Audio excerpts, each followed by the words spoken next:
Mesdames et messieurs, bonsoir. C'est mercredi et mercredi, c'est Web Presse. Pour ce soir, nous avons le réel plaisir de recevoir pour vous, comme à chaque fois, des éminents collègues. Je reçois Cyril Milandou, Top Congo, Élisée Odia, Congo Web Télévision, Israël Moutala, Géopolis Magazine. Et les termes à décortiquer ce soir, l'élection du bureau de l'Assemblée nationale, la situation à l'est de la République démocratique du Congo, la radicalisation de la grève des médecins et enfin le Mali, une partition de fait. Honneur donc aux dames. Bonsoir Madame Élisée Odia. Bonsoir. Donc comme vous le savez, la campagne bat son plein à l'Assemblée nationale. On est en train de se battre pour faire passer le bureau définitif de l'Assemblée nationale et les candidats pressentis pour le perchoir de cette Assemblée est Aubin Minakou. Est-ce que vous le connaissez? Il est qui Aubin Minakou? Bon, personnellement, je ne dirais pas. Je suis journaliste, mais c'est l'une des personnalités avec qui je n'ai pas eu à travailler, pas en tout cas régulièrement, mais je le connais en tant que journaliste. Voilà tout ce que je peux dire de la personne. Il m'est un peu difficile de parler de la personne ou du politique, d'autant plus que je ne l'ai pas côtoyé tout au long de mon exercice en tant que journaliste. C'est un peu difficile pour moi de parler de la personne. Mais si on vous demandait par exemple d'établir son bilan à la tête de la majorité, ça a été positif? Il a fait du bon boulot à la majorité présidentielle? Je ne sais pas. Si on peut, le bilan, ce serait peut-être par rapport à ses prédécesseurs. Quand je parle de ses prédécesseurs, je vois d'abord Augustin Katumba Manké, P.A. Sonam, mais également Louis-Alphonse Koa-Diallo, l'actuel Premier ministre à l'intérim. Et je dirais par rapport à ces deux personnalités, on a senti que c'est un contraste. C'est-à-dire on part de deux poids lourds de la majorité. Je ne dis pas que Aubin c'est un ménifrétin, non. Mais c'est un jeune que personne ne attendait à ce poste. Mais c'est vrai, selon certains observateurs, qui a eu à faire un bon parcours au sein du parti présidentiel, le PPRD. Mais c'est-à-dire le voir à la tête d'une si grande coalition de la majorité, il faut dire que c'était quand même une surprise. Quand même pour moi, et pendant une année, je l'ai peu entendu. Je décrirais peut-être ce côté-là, parler peut-être pas beaucoup, peu entendu, se prononça pas vraiment régulièrement sur les questions importantes de la gestion de la chose publique et du pays et sur les situations. Je crois que c'est comme ça que moi je perçois cette personne. Alors Cyril Milandou, comme on le sait, quand il y a campagne, il y a marchandage, il y a tout ce qui se passe et on sait qu'il y a mésentente entre le PALU et la majorité présidentielle, toujours par rapport au poste qu'on va octroyer au bureau de l'Assemblée nationale. Et on parle de la géopolitique parce que le PALU a présenté, Israël Moutala a présenté M. Mayobo comme son candidat, mais la donne géopolitique a joué. Cyril Milandou, est-ce que vous croyez que cette donne a encore de la valeur aujourd'hui? Pourquoi tabler sur cette donne géopolitique? Est-ce qu'on ne tient pas compte des compétences par rapport à la donne géopolitique? Je pense qu'on doit effacer cette donne géopolitique. Nous sommes tous des Congolais. Il faut qu'on se voit plus des Congolais plutôt que de parler de la géopolitique. Je suis de telle ou de telle autre province. Je crois que ce sont des histoires qui doivent disparaître dans nos CV. On doit parler du Congo, de la République démocratique du Congo, plutôt que de voir telle et de telle tribu ou de telle autre. Moi, je pense que ce sont des histoires à bannir et surtout au niveau du PALU, on l'a constaté tout au long de cette législature, c'est plus les gens du Bandundu d'un seul coin qui étaient privilégiés. On les a vus même dans ce qui était dans les institutions, que ce soit leur garde du corps, vous voyez que ce sont plus les gens du Bandundu, leurs travailleurs, leur personnel d'appoint. Et il faut que les choses changent quand même si au départ, il y a eu un candidat qu'on a proposé qui est du Katanga et Philippe Palou qui ne veut pas de ces candidats. Je crois que... Il ne veut pas, pourquoi? Parce qu'il est du Katanga, Israël Moutala. Simplement? Non, il faut dire d'abord qu'il y a des règles de jeu qui ont été posées à la majorité. La règle était laquelle? Il y avait d'abord un marchandage entre le Palou et la majorité présidentielle. C'était que nous, en tant que Palou, nous allons céder la primature, mais nous voulons avoir le perchoir de l'Assemblée nationale, en principe qui devait revenir à Mouzito. Et donc, le la majorité présidentielle a dit non. Vu votre poids politique actuellement, il ne serait pas possible que nous vous donnions la primature. Le perchoir de l'Assemblée nationale. La seule concession que nous pouvons faire, c'est vous donner la première vice-présidence de l'Assemblée nationale. Les stratèges de la majorité, qui sont impitoyables, Bochab, Obem Minakou et Loumanou, avaient démontré au Palou que son apport n'était pas si considérable dans la victoire de Joseph Kabila, particulièrement Bandundu, comme le Palou le prétendait. Donc, chiffre à l'appui, ils ont démontré au Palou que ses prétentions étaient exagérées et que même avoir la première vice-présidente de l'Assemblée nationale, c'était une générosité de l'autorité morale de la majorité. Et qu'est-ce que vous pensez de la donne géopolitique? C'est quelque chose de bon encore dans la gestion de notre pays? Personnellement, je ne suis pas gêné sur les questions d'ordre géopolitique. Moi, je pense que la compétence doit être l'argument qui surclasse tous les autres. Mais nous sommes dans un pays fragile dont il faut maintenir la cohésion. Et donc, il faut tenir compte des fragilités de nos populations, certaines de nos populations, qui veulent se reconnaître dans les dirigeants. Les dirigeants n'ont pas que le rôle, justement, de travailler dans une institution. Ils ont aussi un rôle de représentativité. Et donc, nous sommes dans un pays où il y a une mosaïque d'ethnies, de tribus.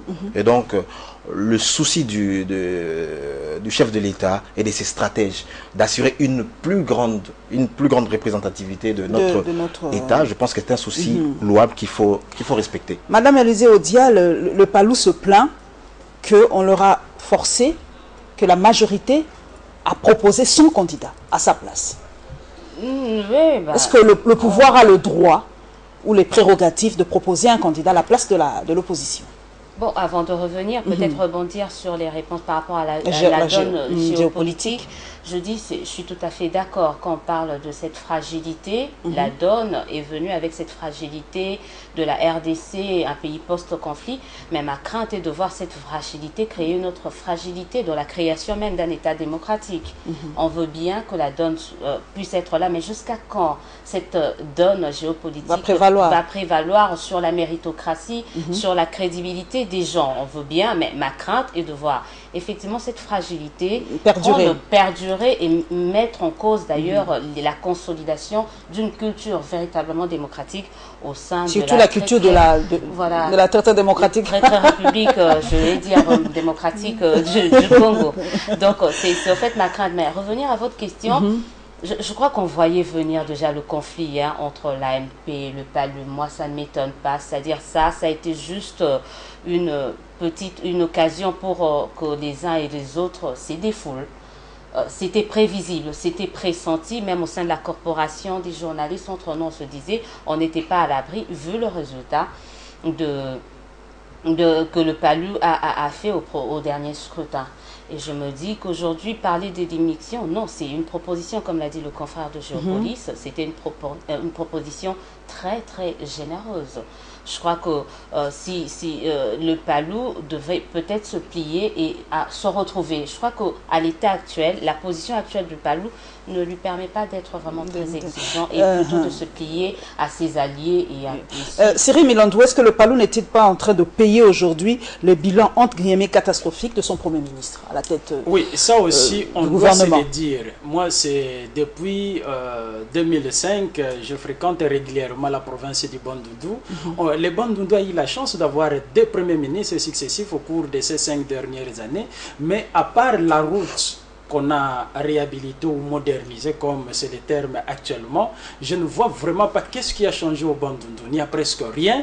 Le Premier ministre, peut-être c'est un cadeau qu'il a voulu faire à sa province en créant plusieurs villes dans la province du Bandundu qui ne sont vraiment pas des villes. On l'aurait peut-être conseillé de créer des cités à la place des villes. Donc en termes de bilan, je ne vois vraiment pas. Je ne retiens rien du bilan du Premier ministre. Je l'ai dit avec la mort dans l'âme. Il a quand même, comme a dit Élisée Odia, il a atteint le point d'achèvement quand même. Il faut le reconnaître. C'est un processus qui a commencé à l'arrivée du président Joseph Kabila en 2001. Donc c'est tout un processus. Et là aussi... c'est pas l'actif du Premier ministre, de l'ex-Premier ministre.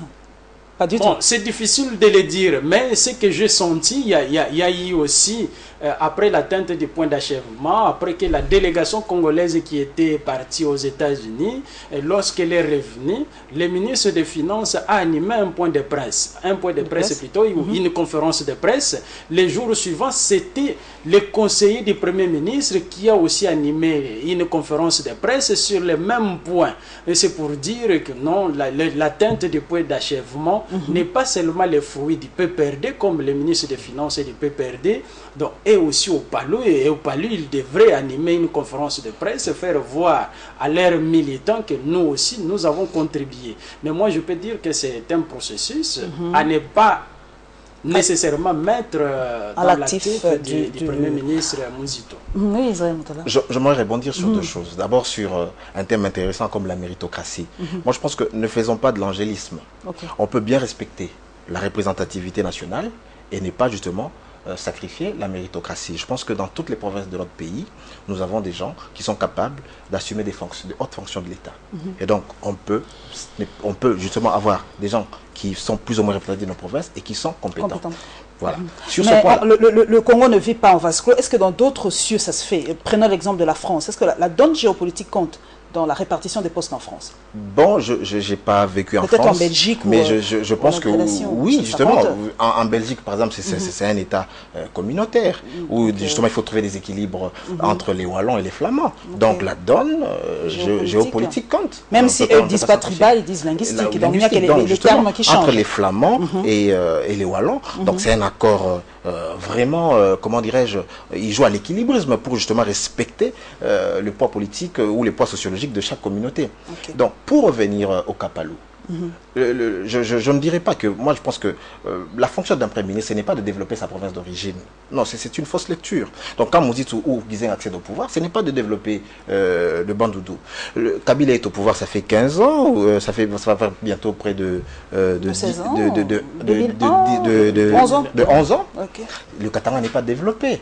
Et la mission de Kabila, c'est de pas développer le Katanga. Et donc, quand on est Premier ministre, quand on est chef de l'État, c'est pour travailler justement à la promotion de l'intérêt général de tous les Congolais. Et donc, vous accédez, comme vous dites, dans les conditions que l'on sait au Kabila, avec un pays comme le nôtre, on ne peut pas faire de miracle. Voilà pourquoi il faudrait que nous travaillions d'arrache-pied pour soustraire, arracher tous les Congolais de la misère dans laquelle ils se trouvent. Mais pour revenir justement aux questions d'actualité ici, surtout sur le Palou, c'est que moi je pense que ce qui arrive au Palou aujourd'hui, c'est que c'est une mauvaise lecture de certains cadres du Palou, de rapports de force actuels. Les rapports de force entre le Palou et la Kabylie a changé.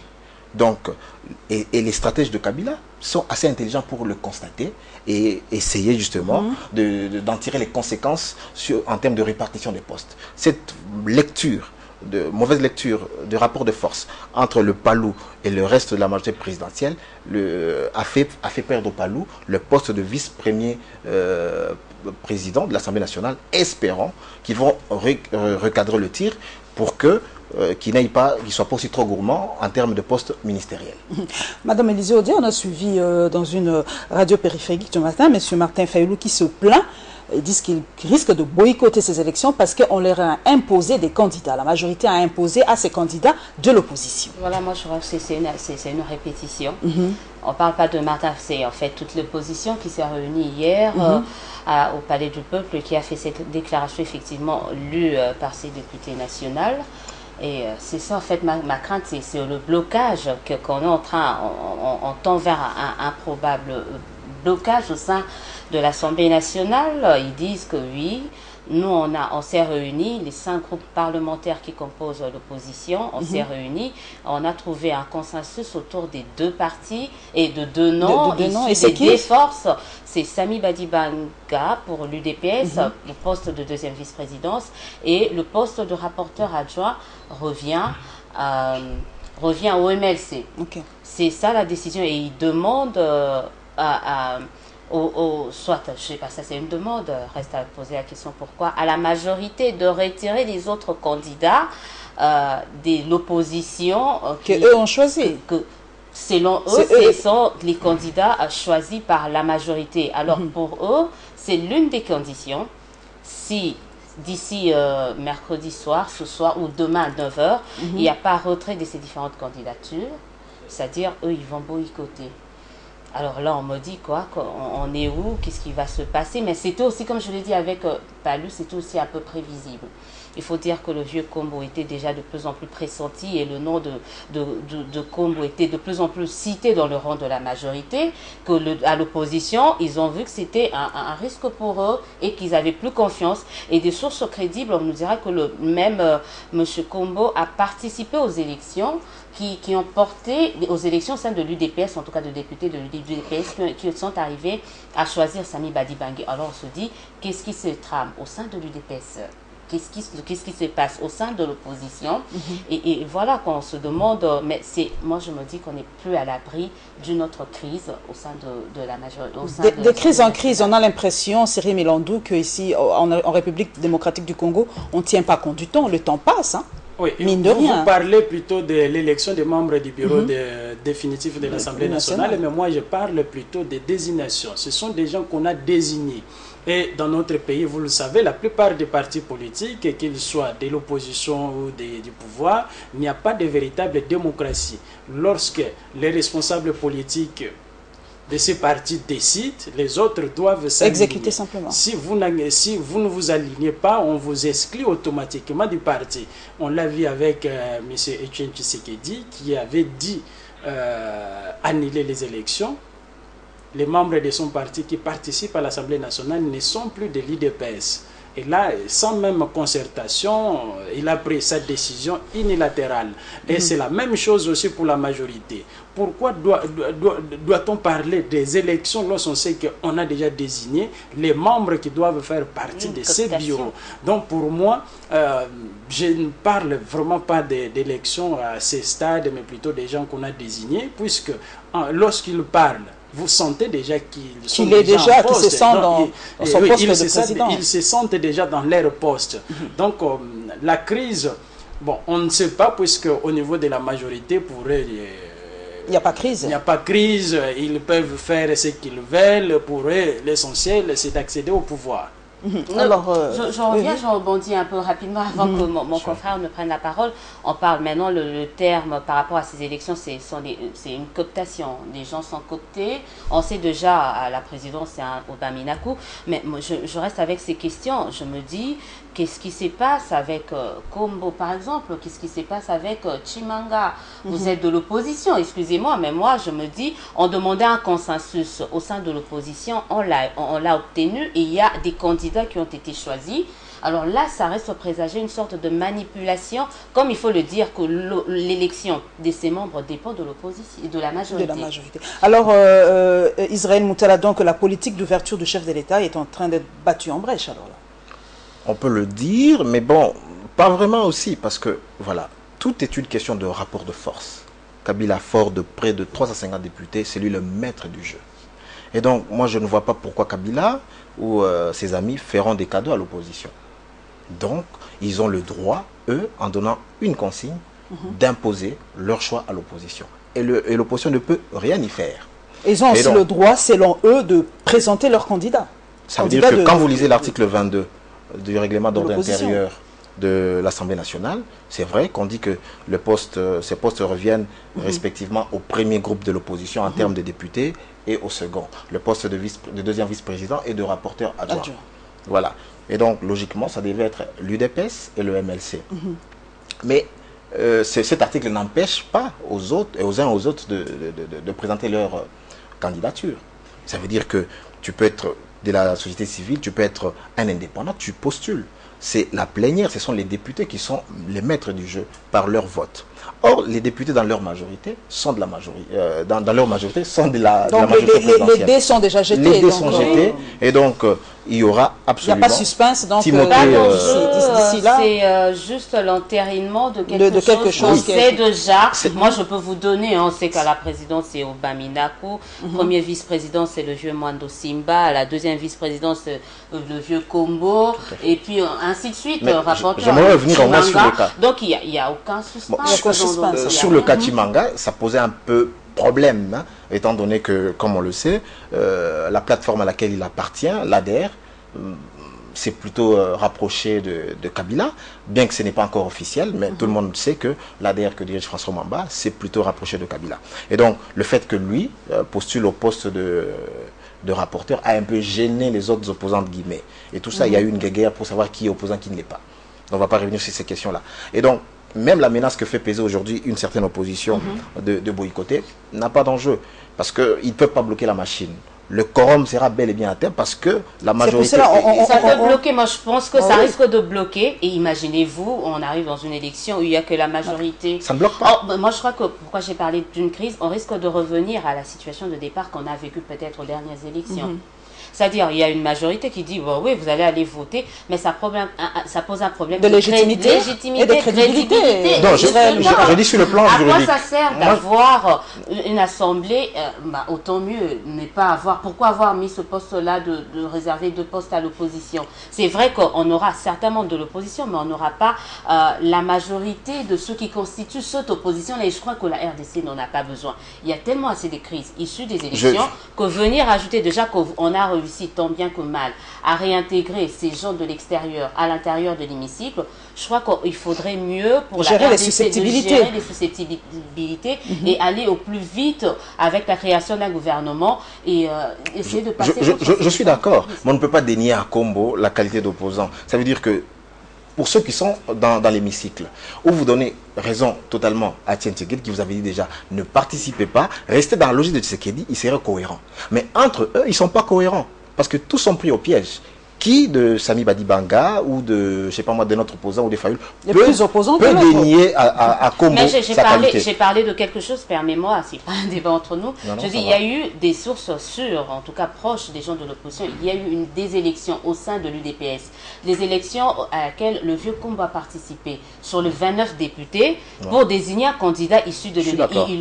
Il va avoir 8 députés et Sami Badibangui aura 17 députés. Alors moi je me pose, voilà pourquoi je me pose la question c'est quoi le jeu de vieux Kombo, à quoi il joue, puisqu'il a participé lui-même aux élections pour la désignation d'un candidat et que lui-même il se présente, donc d'aucuns pensent qu'il joue le moi je vois les choses d'une autre manière. Du côté de l'opposition, je constate, même s'il y a une multitude de candidats, c'est léger démocratique par rapport du côté de la majorité, où là on vous impose, vous n'avez pas d'autre choix. C'est la discipline du parti, Israël Moutala. Même si c'est la discipline du groupe ou la discipline du parti. Et finalement, nous allons aussi le faire pour la prochaine élection présidentielle qu'on impose, puis c'est la discipline du parti, on impose un candidat qui va se présenter. Et comme ça, il n'y aura plus d'élection, on désigne un président de la République. Voilà, nous allons un peu clore, parce qu'on court derrière le temps, nous avons clore un peu ces débats. Je crois que Madame Élysée, les élections aura lieu le jeudi. Le jeudi, c'est déjà demain. C'est déjà demain.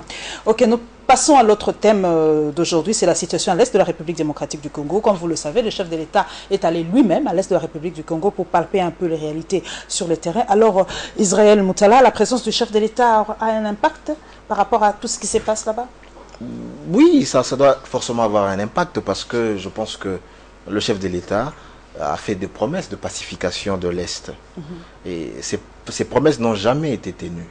Et donc chaque fois qu'il y a des bruits de bottes, des bruits de défection, il y a des défections avérées, il y a comment dirais-je, il y a eu la parade spectaculaire des hommes de Bosco Tangada à Goma qui ont provoqué une panique terrible. Il y a tout ça. Il doit être interpellé. Parce que cette province-là, pour moi, je n'ai jamais compris comment est-ce que jusqu'à aujourd'hui, on n'arrive pas à pacifier. Donc je pense malgré toutes les opérations qui se sont déroulées. On a vanté les opérations militaires qui s'y sont déroulées et tout ça. Bon, je sais que la situation n'est pas vraiment la même que celle qu'il y avait il y a quelques années. Pour m'y être moi aussi déjà rendu là-bas. Mais j'estime quand même qu'il y a beaucoup à faire et qu'on n'a pas encore donné toute notre énergie, tout notre savoir en tant qu'État pour résoudre la question de l'insécurité à l'Est. Moi, je pense que les militaires qui doivent être mis là-bas doivent être mis sur un régime spécial, bien équipés, avec des primes spéciales pour résoudre la question là-bas. On n'a pas besoin la question sécuritaire ne se pose pas avec autant d'acuité au Kasaï, au Katanga, à Kinshasa et tout ça. Donc, je pense qu'on doit concentrer une force spéciale là-bas pour résoudre cette question. Bosco Tangada se prévoit, il dit que non, il n'a peur de rien, il est là. Donc il n'a pas peur de l'État congolais. Il se prend pour un surhomme ou quoi? Oui, et c'est ça aussi le drame de notre pays. Nous entretenons l'impunité. Et cette impunité nous conduit à ce que nous vivons à l'est du pays. C'est vrai que du côté de l'armée, puisque l'armée doit se reconstituer, elle doit être réformée et en même temps elle fait la guerre. C'est un peu difficile pour notre armée de faire la guerre et être aussi réformée. Mais en ce qui concerne Bosco Ntaganda, je crois qu'il faudrait que le gouvernement puisse prendre une position. Parce qu'il jouit, sans vous couper la parole, il jouit d'une certaine immunité, ce Bosco Ntaganda. En tant que général, non. Une bon, peut-être des immunité politique, oui. Mais il faut dire quand même que le cas Bosco Ntaganda, oui, non, devant la CPI, il n'y a pas d'immunité. Non, je dis, là, ça, je parle bien d'immunité politique, pas d'immunité juridique. Effectivement, le cas de Bosco Ntaganda, c'est un cas difficile. Et moi, je pense que mettons-nous quand même à la place du gouvernement congolais. Le gouvernement congolais était incapable, il y a quelques années, de mettre fin à l'aventure de Kunda Batware.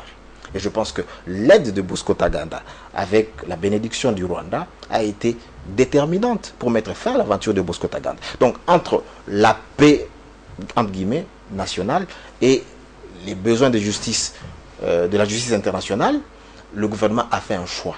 C'est vrai qu'on met la pression sur le gouvernement congolais. L'ambassadeur américain dit qu'il faut arrêter Bosco Ntaganda. La MONUC elle-même dit que non, nous ne sommes impliqués ni de l'un ni de près. Il n'y a que l'État congolais qui doit arrêter Bosco Ntaganda. Mais ils savent très bien que l'État congolais est si fragile avec ses instruments de sécurité comme l'armée pour arrêter Bosco Ntaganda. Et pourquoi eux, justement, qui sont si soucieux d'arrêter Bosco Ntaganda, ne mettent pas les moyens pour arrêter Bosco Ntaganda? Donc je pense que c'est une certaine hypocrisie.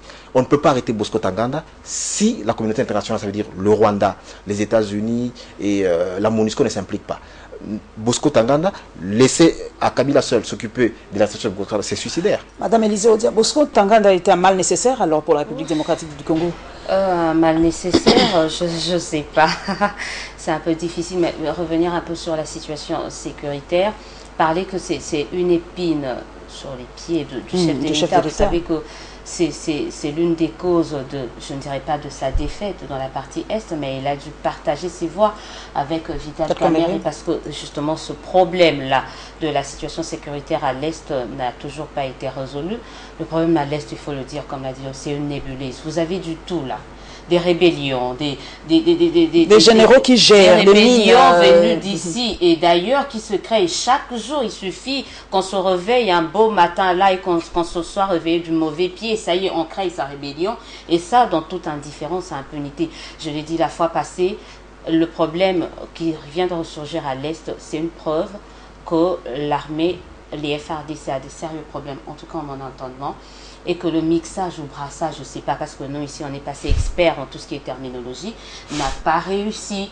C'est une preuve, un Bosco qui se permet de se faire la belle avec 2500 membres. Pourquoi? Parce qu'il a refusé qu'on puisse déplacer les siens de là, ici. Il y a eu déjà, quand le départ est biaisé, on veut bien pacifier l'Est. Mais comment, quelles sont les méthodes qu'on arrive à utiliser? Quels sont les mécanismes mis en place pour arriver à stabiliser ou à pacifier cette partie? Il ne faut pas toujours aller avec la carotte. Il faut aussi du bâton. Il faut que l'État arrive à taper du poing sur la table. C'est pas parce qu'il a réussi à écarter Kunda Batware et qui du reste, on ne sait pas qu'est-ce qu'il est devenu là-bas, qu'il doit se permettre tout le temps à mettre la sécurité des populations en péril. Non, je crois il est temps que la RDC prenne des décisions et je ne pense pas qu'il faut à chaque fois mettre en avant, oui, la paix, mais en attendant, il n'y a toujours pas cette paix parce qu'il peut faire tout ce qu'il veut quand il veut. Mais jusqu'à quand ça va passer? Alors Cyril Milandou, il y a quand même une certaine opinion qui pense que les pays voisins sont en train d'instrumentaliser ces soi-disant généraux pour profiter des ressources naturelles de la RDC. Vous partagez ce point de vue-là? C'est difficile vraiment que je l'affirme, mais ce qu'on peut constater après les accords de Goma, il y a eu des engagements qui ont été pris par le gouvernement et jusque-là, c'est plus le CNDP qui a été le grand bénéficiaire de ces accords. Ces éléments ont été intégrés dans l'armée avec des grades, mais on a semblé négliger les autres groupes armés. Peut-être ce sont des groupes qui ne pesaient pas. Et on se pose maintenant des questions si ce ne sont pas ces groupes armés qui sont aussi à la base de cette insécurité qui est à l'est du pays. Vous ne pouvez pas circuler dans certaines parties, que ce soit du nord ou du sud Kivu. Je suis souvent en contact avec certains confrères qui œuvrent dans la province du sud Kivu qui vous disent, là vous ne pouvez pas vous promener, vous dire vous êtes journaliste. Sinon, vous êtes à la merci de ces groupes armés. Donc, lorsque les gens se déplacent, ou soit pour les comptes de certaines ONG, même qui n'existent pas, pour votre propre sécurité, les chefs de l'État, en accédant au pouvoir, après les accords de Sun City, il s'est rendu à Bukavu. Il avait même promis d'établir son quartier général à Bukavu pour pouvoir finir la guerre. Mais la guerre est toujours présente. Nous le savons depuis l'époque du maréchal Mobutu, l'Est du pays a toujours été le ventre mou. Les chefs de l'État qui avaient promis d'établir son quartier général à Bukavu pour que la paix revienne, et la paix ne revient toujours pas. Et on sent maintenant cette frustration même du côté de la population. Et finalement, même moi-même, je me pose des questions. Nous avons des militaires à l'ouest. Pourquoi on ne peut pas prendre cette quantité de militaires qui sont à l'est, mais plutôt à l'ouest, pour qu'on les amène de l'autre côté? Ici, du moins, il y a plus ou moins la paix, même si ce n'est pas une paix totale. Et tous les éléments de force de sécurité qui nous tracassent ici à Kinshasa, pourquoi on ne peut pas les amener à l'est du pays, même des roulages, peut-être en les mettant sur les principales routes du nord ou du sud Kivu, ils auront à arrêter. Oui, mais oui, je crois que c'est une bonne idée. Avoir ce roulage nous font les longs de nos artères ici, ils règnent en maître. On aimerait bien les voir en œuvre à l'intérieur du pays, là où on a plus besoin d'eux, qu'ici où ils passent leur temps à rançonner. Moi, je crois que c'est une idée que j'appuie. Carrément. Alors, Israël Moutala, c'est vrai que l'Est de la RDC est vraiment le ventre mou du pays. Qu'est-ce qu'il faut faire pour pratiquement pacifier l'Est de la RDC? On a l'impression que cette situation va perdurer d'année en année. Écoutez, un État, c'est d'abord une vision. Ça veut dire nous voulons quoi? Être conscients de nos richesses, de nos potentialités. C'est pas les richesses de l'Est, en fait, qui est aussi un problème. Mais il y a tout ça. Mais le problème, c'est que justement, pour restaurer la sécurité, il y a des instruments. Ces instruments, c'est l'armée, les services de renseignement. Pas pour regarder les émissions de télévision, pour voir qui atteint. Non, non, non. C'est pas ça. Les services de renseignement qui sont dans l'analyse, dans la prospective, tout ça, un travail sérieux. Documenter les gens, avoir des fiches bien documentées, tout ça. Donc il y a un travail qui doit être fait par tous ces services-là. Les renseignements militaires et tout ça. Donc il faut les former. Or, pendant toutes ces années, on a engagé à tout va, des gens sans profil, pratiquement les rébus de la société. Mais enfin, c'est pas comme ça qu'on fait une armée républicaine.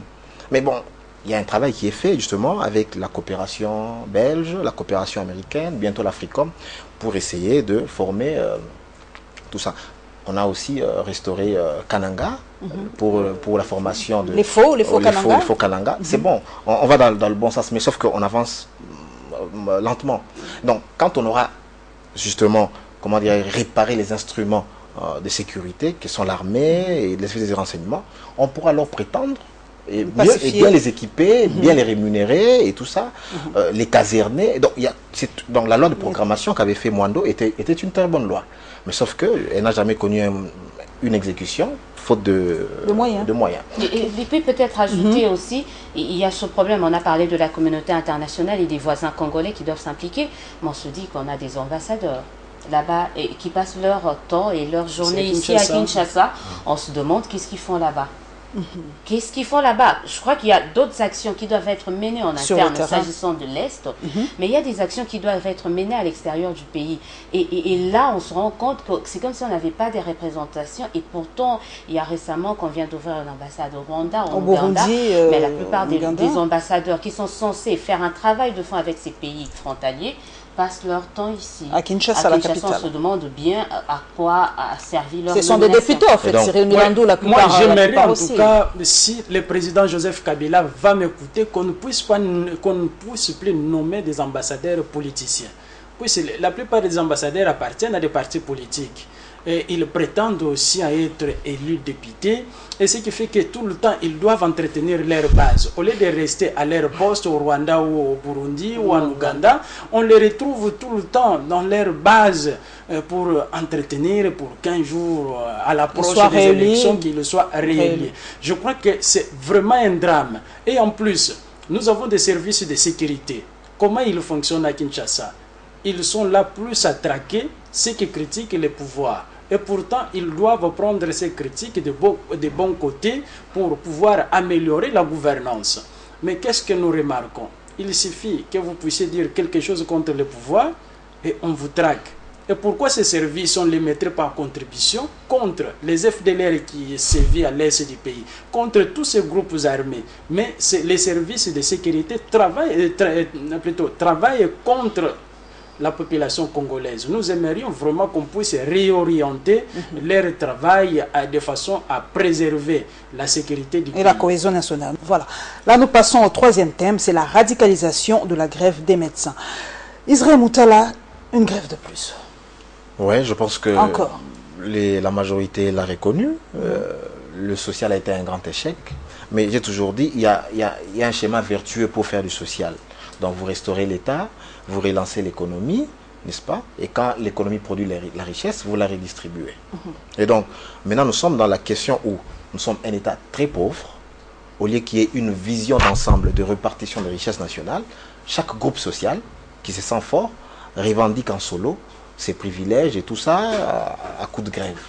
Ça, c'est mais la grève est reconnue par la loi quand même. Oui, la grève est reconnue par la loi. Mais le drame dans notre pays, c'est quoi? Vous pouvez faire la grève jusqu'à fatiguer. Personne ne s'occupe de vous. Je prends le cas de l'OCPT. Lorsque vous allez là-bas, ils ont fait des grèves. Moi, un jour, j'étais en train de causer avec un syndicaliste qui m'a dit, en tout cas, nous ne sommes plus dans la logique de la grève. Nous avons fait autant de grèves. Les gouvernements, pas de soucis de ce côté-là. Nous prenons l'AC. On négocie même à ce qu'on puisse revoir les arriérés des agents. Prenons pour les médecins. Qu'est-ce que les médecins revendiquent, au fait? Revenons aux médecins. Ils revendiquent quoi, les médecins congolais? Les statuts de... disons, ils font un métier où il y a trop de risques. Ils veulent avoir les primes de risque et certains privilèges qu'on puisse aussi engager, je crois, 1000 médecins pour pouvoir renforcer certains hôpitaux. Mais la grève des médecins, je ne sais pas si on parviendra à trouver un accord là-dessus. Puisqu'ils reviennent à tout moment, il y a des grèves, mais il y a des accords qui sont signés que le gouvernement ne sait pas respecter. Et si on connaît, par exemple, les salaires des fonctionnaires et agents de l'État, mais nous ne connaissons pas les salaires ou les émoluments de certains des membres du gouvernement, de l'institution président de la République, pour qu'il y ait une gestion harmonieuse des ressources du pays. Nous devons connaître combien gagne le président de la République, combien gagne un premier ministre, les membres du gouvernement. Ailleurs, nous connaissons leurs salaires, mais ici c'est un tabou. Il faudrait qu'il y ait quand même une redistribution. C'est combien? Je crois qu'il faut voir... avec le budget, il y a je crois que c'est pas plus de 20 000 $. J'ai pas le chiffre, mais le Premier ministre aussi, je crois que c'est entre 7 500 et 10 000 $. C'est le salaire. Il faut pas confondre le salaire.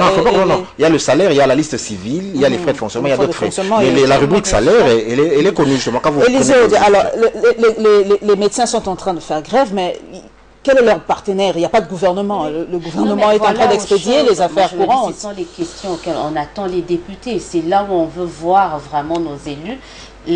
La dernière législature, on a vu les députés se distinguer par... Et ils ont passé leur temps à négocier sur leurs émoluments, sur leurs statuts, sur leurs immunités. Je me demande, je n'ai pas eu assisté à un débat où on parlait sur cette situation, sur le social. Ils ont plus parlé. Et on aimerait que ça change. Ça fait des années que cette situation perdure.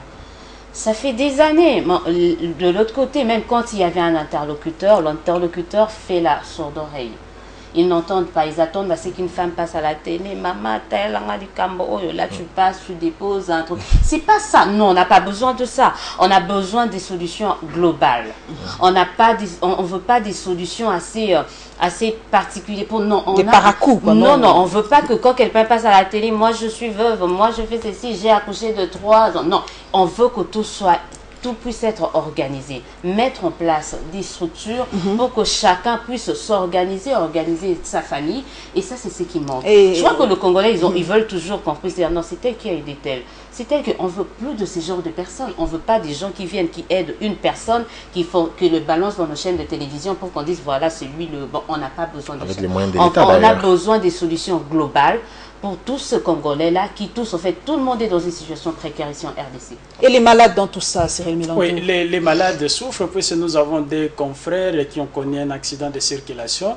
Ils sont allés à Mamaye, mais ça n'a vraiment pas marché. Ils ont été pratiquement abandonnés, bien qu'ils C'est aient privé. reçu des premiers soins, mais on était obligé de les transférer à la clinique Ngalema. C'est là où ils ont reçu des soins. Mais la plupart des malades sont abandonnés, surtout ceux qui n'ont pas de moyens, à moins que vous ayez des moyens et que vous Il payez. y a quand même des le personnels. service minimum. Oui, mais le service minimum, ça veut dire que C'est fini, il n'y a plus de si vous n'êtes service pas en minimum danger depuis de hier, mort, on à vous stabilise et Kinshasa. puis bon, voilà. À Kinshasa, on dit c'est fini depuis hier, mais il faut sentir aussi la frustration aussi, il ne faut pas oublier au sein de la population qui disent qu'aussi il y a cette sourde oreille, parce que la plupart de nos autorités maintenant, vous savez, c'est l'Inde qui est en vogue. Hein. Oui, L'Inde, et ils ont maintenant, l'argent, là, les autorités ont maintenant, l'argent, ils peuvent aller à comme l'étranger. tout le monde est un peu pourchassé par tout le monde, comme l'Inde, maintenant c'est tout le monde qui va vers l'Inde et ils se disent, voilà pourquoi ils font la sourde oreille, ils ne s'occupent pas de nous, parce qu'ils savent que leurs enfants, c'est pareil dans l'éducation, la plupart, ils n'ont pas leurs enfants ici, ils se disent, on s'en fout du secteur éducatif, ils se disent, non, moi comme mon enfant est malade, ou si je suis malade, j'irai à l'extérieur du pays, et vous pensez vraiment que ces gens, là je parle de la population qui ne s'empêche pas de dire sa frustration. Pourquoi l'autorité n'arrive pas à une fois résoudre le problème, une fois pour toutes, et donner l'accès, alors qu'ailleurs on parle déjà de gratuité, de soins, l'éducation. J'aimerais rebondir un peu là.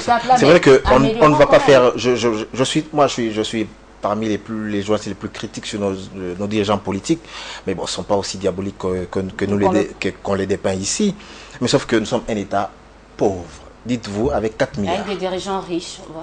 C'est ça le paradoxe. C'est le paradoxe. Voilà, ça veut dire que écoutez, c'est ça le paradoxe de la RDC. Je vous donne un exemple. Ça veut dire que nous avons 4 milliards de ressources propres.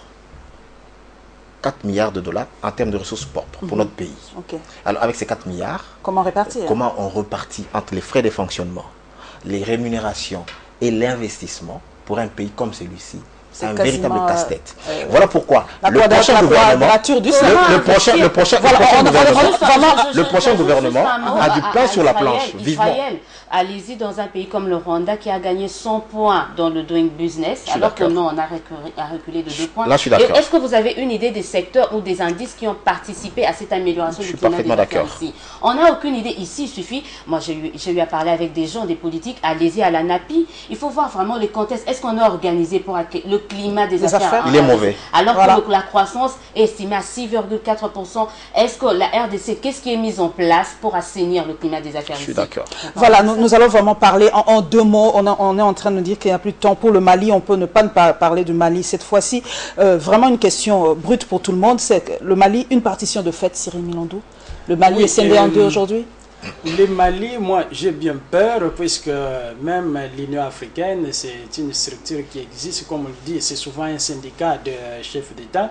Je ne vois vraiment pas comment l'Union africaine pourra aider le Mali à recouvrer son intégrité territoriale sans l'aide. Bon, il y a la France qui s'est prononcée à travers son ministre des Affaires étrangères de fournir toute la logistique, mais le Mali risque de devenir comme la Somalie. Il y a le Soudan. Il y a les Somaliland qui s'est proclamé comme État autonome et ça reste comme ça, même si cet État n'a jamais été reconnu sur le plan international. Le Mali, une partition de fait, voilà, c'est fini. Voilà, l'Afrique qui est vouée à son triste sort. La communauté internationale ou l'Occident fait encore ce qu'elle veut de l'Afrique. C'est-à-dire quand je veux intervenir en Libye parce qu'il y a une rébellion, je le fais avec la grosse artillerie, les gros moyens, l'intervention de l'OTAN. Il restait plus que l'intervention du ciel, là, je ne sais pas qu'est-ce qui manquait. Mais là, quand il s'agit de Mali, alors qu'on parlait, ça fait des années qu'on parle de cette rébellion, même pas un doigt, même rien. Et puis ils attendent assez qu'on prononce pour qu'il y ait des conciliabules. Je me dis, il est plus que temps pour que l'Afrique se prenne en charge. Les Touaregs ont-ils raison aujourd'hui de réclamer leur État? Ils se sont martyrisés, ils disent c'est la loi de la minorité, ils ont droit à un espace vital. Le Mali, c'est l'association malienne, elle est symptomatique parce qu'elle révèle un peu la fragilité de l'Afrique. Toute l'Afrique, on n'a pas encore construit le vouloir vivre ensemble. L'Afrique, tous les pays africains, c'est une mosaïque de peuples. Il faut trouver un véritable équilibre. Nous rentrons à la question de la représentativité de l'Assemblée nationale. Donc à la cohésion nationale qu'il faut absolument préserver. Vous dites même les États qui sont sécessionnistes ou qui ont des relents des sécessionnistes, même des provinces qui ont des relents sécessionnistes. Je parle ici du Katanga et du Sud Kasaï qui s'étaient déjà détachés du bloc national. À un moment, oui. Même au sein de ces provinces-là, il y a des contradictions internes fortes. C'est répercuté. Et donc, moi je dis ceci. il y a deux droits qui s'opposent. Le droit du peuple à disposer d'eux-mêmes et le principe de l'intangibilité des frontières. Ce principe-là, c'est acquis après les indépendances. Après les indépendances. Donc, c'est un principe sacro-saint dans le concert des nations pour la stabilité des États. Donc, l'intangibilité des frontières. Mais il y a un autre droit, c'est celui justement de peuple à disposer d'eux-mêmes. Un peuple peut se dire les Touaregs peuvent maintenant avoir leur espace vital. C'est aussi un droit qui est pour eux. Le Sud-Soudan s'est autodéterminé en tant que peuple et s'est détaché du Soudan.